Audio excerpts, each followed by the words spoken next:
my father still messes up my pronouns all the time, and not maliciously or for lack of trying.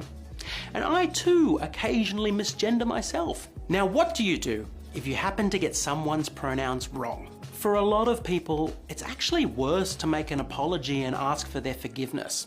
Best thing you can do if you make a mistake is to quickly correct yourself and move on. And the thing that will help you get someone's pronouns consistently correct is to practice. And always make the effort to correct yourself when you're wrong, and to correct those around you when they are wrong too. I understand a lot of people have strong feelings about pronouns and won't use them on principle. But personally, if someone's kind and respectfully asks me to use he or she, I don't see the harm in doing it. It costs me nothing and makes their day easier. That's just basic courtesy when someone's being polite about it. Where I draw the line is when people try to force you to adopt their entire worldview or demand you use made-up pronouns like XA, XIR, or neo-pronouns. If someone politely asks to be called he or she and treats you with respect, that's different from someone demanding you believe in all 97 genders and getting hostile when you don't comply. This is what reasonable looks like. Acknowledging mistakes happen, not making it a massive deal, and just moving forward. Most people can work with that middle ground instead of turning every interaction into a political battleground. Why is this such a roadblock? Why have we spent an hour discussing this? Especially, you say you care about the students, but half of you are not sure what gender is. Especially transgender. I know the lawyer said transsexual earlier, that's not the correct term. It's transgender. I'm a transgender woman, my pronouns are she, her, and I will only accept those pronouns. I will not be addressed any other way. And in the workspace, I'm protected by that. Our students should be too. Especially when they're not over 18, don't have a voice. So I'm just imploring you to go beyond what, just really consider, what is this fight really about? Why is it such entrenched? I know we hear a lot about religious liberty, and quite honestly, I grew up in Christian education all through college. I don't remember any of my doctrinal classes mentioning only male and female, and that's the way it should be. If you feel it is, awesome, good. You get to believe that. You don't get to impose those beliefs on anybody else. And that's actually what religious liberty is that your right to believe that is protected, but the other person that identifies as something else is also is right to be protected. So I guess I'm here to say is, with Oshkosh Pride, we're paying attention. And we're going to be involved in this conversation if it keeps on going. But we've spent an hour on this conversation when clearly there are other issues on this agenda. There are other issues that we need to be doing for students in the area. Thank you. I know many of you saw this person and already disagreed before they started talking, but this person was respectful, calm, and reasonable, not screaming or demanding everyone adopt their worldview. I don't agree with a lot of woke ideology either, but you can disagree with someone's views while acknowledging when they're being reasonable. This is the kind of person you can actually have a conversation with. When someone approaches you with respect, treat them like a human being worth talking to. Not agreement necessarily, but basic respect. The problem isn't people like this who discuss views calmly. It's the extremists who scream and cancel anyone who doesn't comply. Don't lump reasonable people in with the crazy ones just because they're part of the same community. Judge people as individuals based on how they actually behave. Hi there. I'm Cody. Pronouns em, ers, or zem, zers, or really any neo-pronouns that aren't z, her, hers. It's like a robot with a crack addiction. Even the volume is not coming out together with the video face. It's coming out different timings. Send this robot back to factory, let him fix him. Damn! Shut up! God damn it! Shut up and let your fucking God! Nobody fucking cares! Hi, my name is Tempest. And if you don't want me to step on your toes, move your fucking feet.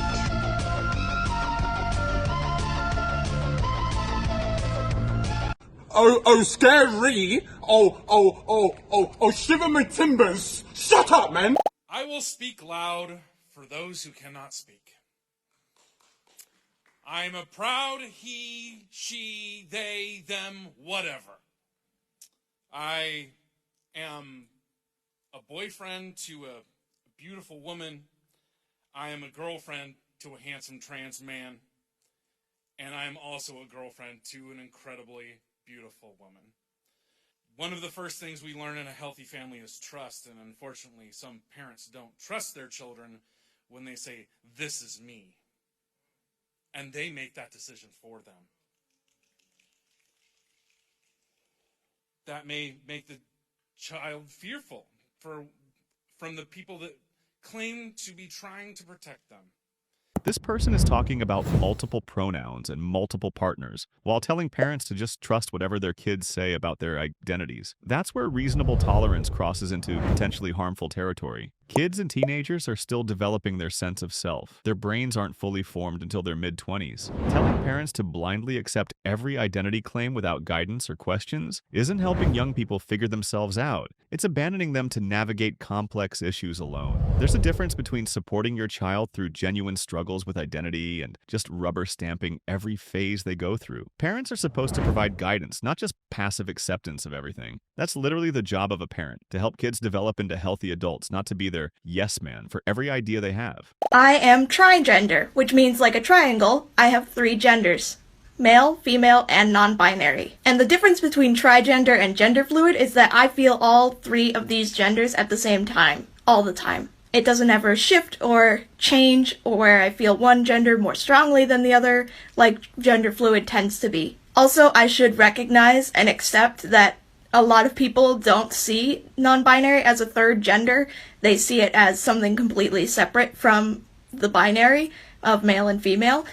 But for me, it's like a 3rd gender. Or I guess you could call it a 3rd identity. Huh?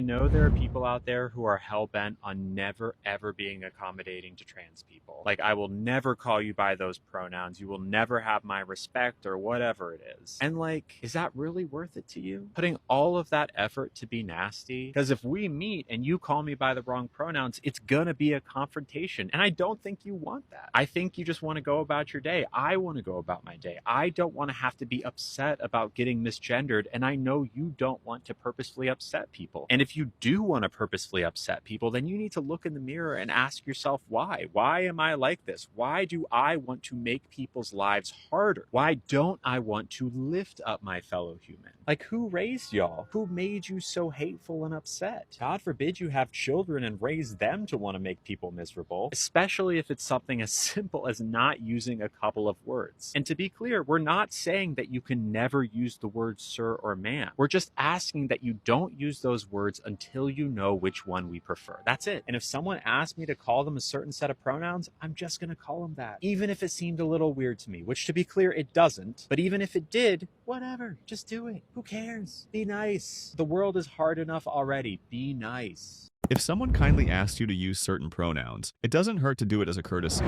But when someone says being misgendered will lead to confrontation, that crosses from asking for respect into threatening people who don't comply. Some people won't have tolerance for it, and that's their right too, as long as they're not being actively harmful. The trans person has the right to want to be called certain pronouns, and other people have the right to disagree. Both sides need to accept the other exists, instead of demanding total compliance. The problem with this clip is the threat of confrontation. You can't demand respect through intimidation. That's not how society works. If someone politely declines to use your preferred pronouns, you don't get to threaten them with conflict. That's not seeking understanding. That's trying to force compliance through aggression. A middle ground could be trans people can ask for their pronouns to be used, others can choose whether to comply, and both sides respect that disagreement without it turning into threats or violence. That's called coexisting in a diverse society. I don't understand what is so hard about correcting other people when they misgender others. Like, it takes you like 2 seconds, but you know what it takes for me to have to constantly do that?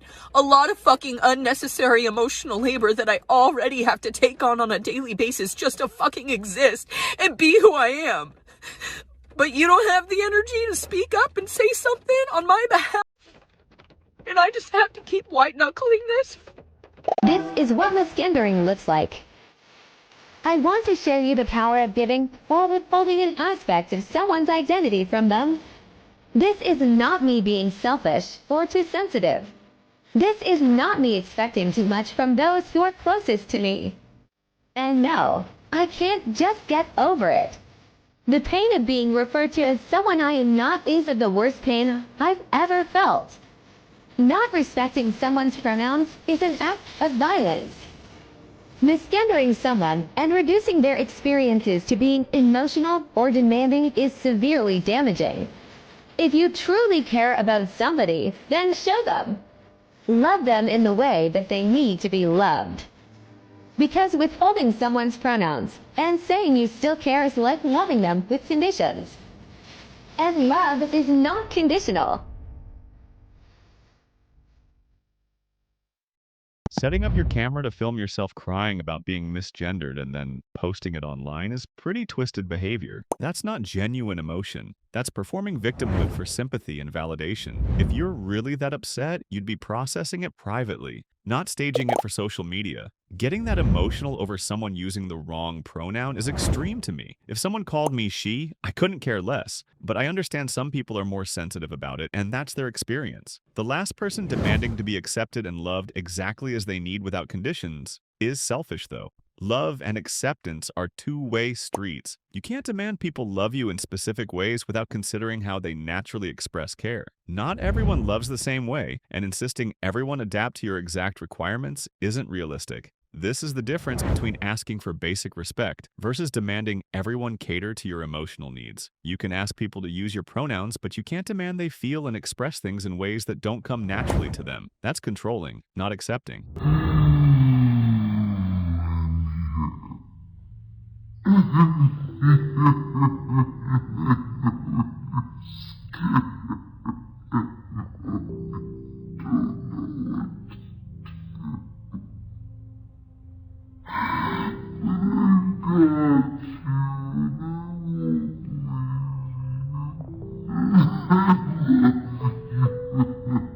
Setting up a camera to film yourself crying for social media isn't therapy. It's just performing mental health struggles for attention, instead of actually dealing with them privately. Hopefully, she's still alright though.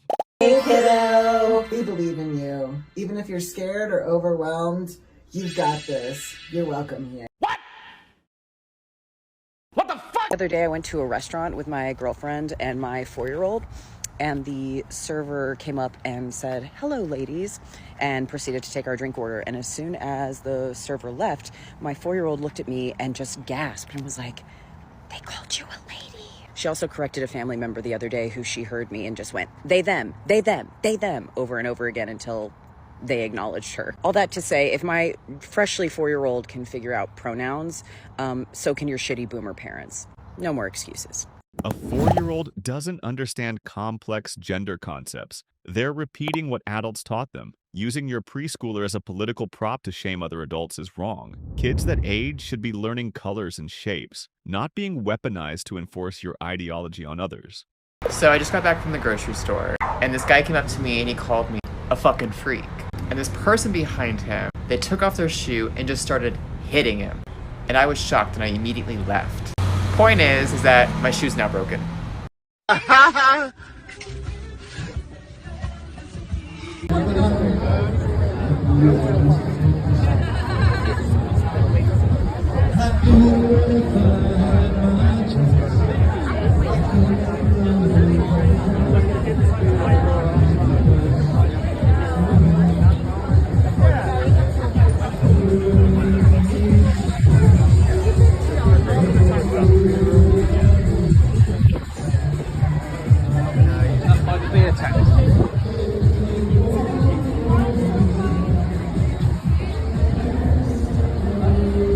One minute. I think.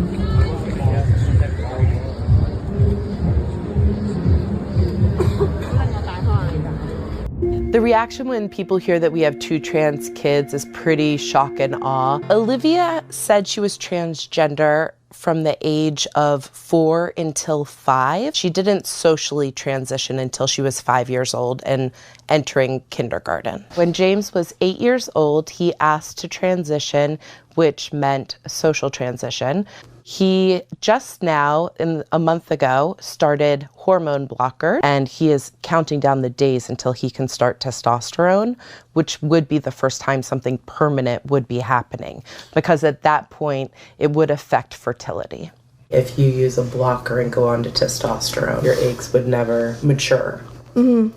And you've always said you wanted to be a parent. Yeah. So what are you going to do about that if you can't have your own child? Adopting, is a great idea to me. Can you show me what the blocker looks like that's implanted? First show me in your arm. Where is it? It's right there. Right there? Can I feel it? Mm-hmm. Does it hurt? It feels weird, but it doesn't hurt. And what's the sample look like that you have? It looks like this. There is a concern from a lot of people that this could be a phase and this ultimately may not be who they are, but knowing that they're going to always have the experience of love and acceptance from us is key. We will love and accept them if they come to us tomorrow and say that they've changed their mind. We will love and accept them if they don't. This is deeply concerning, and I have to disagree strongly here. Giving hormone blockers to young children is making irreversible medical decisions for people who can't fully understand the consequences. Children that young don't have the cognitive development to comprehend lifelong medical implications. Their sense of identity is still forming, and what they feel at 8 or 10 years old might be completely different at 16 or 18. Locking them into medical pathways before their brains are developed enough to give informed consent is wrong. Puberty blockers can affect bone density, brain development, and future fertility. Making these decisions for children who might later regret them is not loving support. It's experimenting with their bodies before they're old enough to understand what they're agreeing to. Support your child. Listen to their feelings. Get them therapy to work through what they're experiencing, but don't make permanent medical interventions on developing bodies. Let them reach an age where they can actually comprehend these decisions before committing them to medical pathways that will affect their entire lives. That's not being unsupportive, that's being a responsible parent who protects their child's future options.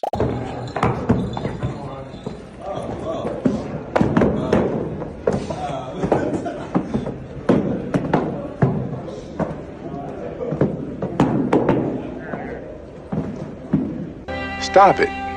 Get some help. All right, so we are trying to be reasonable.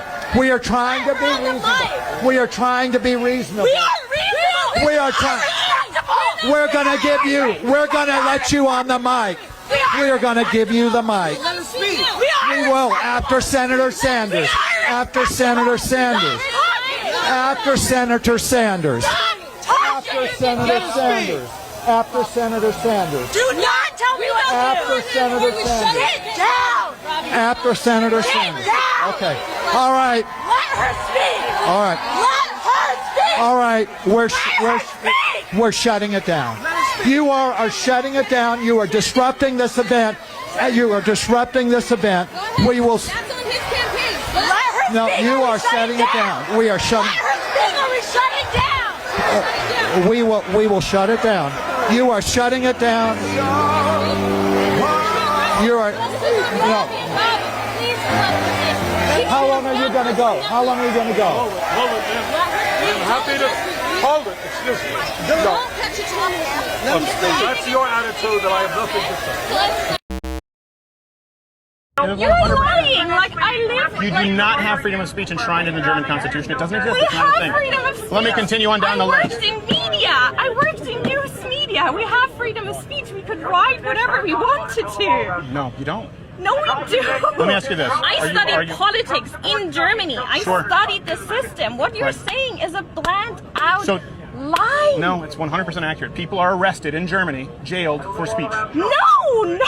Yes. They're arrested if they use hateful speech. Because of course they are. Okay, off. Germany does have laws against hate speech and Holocaust denial, which can lead to arrests. I think it's right that dismissing the Holocaust, denying one of history's worst genocides, should have serious consequences, including potential arrest or jail time. That's not just offensive speech, it's erasing documented atrocities and disrespecting millions of victims. But the danger is, once you establish that the government can criminalize certain speech, where does it stop? Today, it's Holocaust denial, and tomorrow it could expand to criticizing government policies or questioning official narratives. Even with good intentions, these laws create a framework that future governments could abuse to silence legitimate dissent. That slippery slope is a real concern even when the original restrictions seem justified. We've covered a lot today, complex issues that don't have simple answers. What matters most is how you approach these conversations. You don't have to agree with everyone, but you can listen without immediately dismissing them. You can hold strong principles while acknowledging when others make valid points. You can call out harmful behavior without dehumanizing entire groups of people. The goal isn't to win every argument, it's to understand different perspectives, challenge your own assumptions, and grow from the process. Keep thinking critically. Treat people with basic human respect, even when you disagree, and remember that most issues are more nuanced than social media makes them seem. That's how you actually contribute to making things better, instead of just adding to the noise.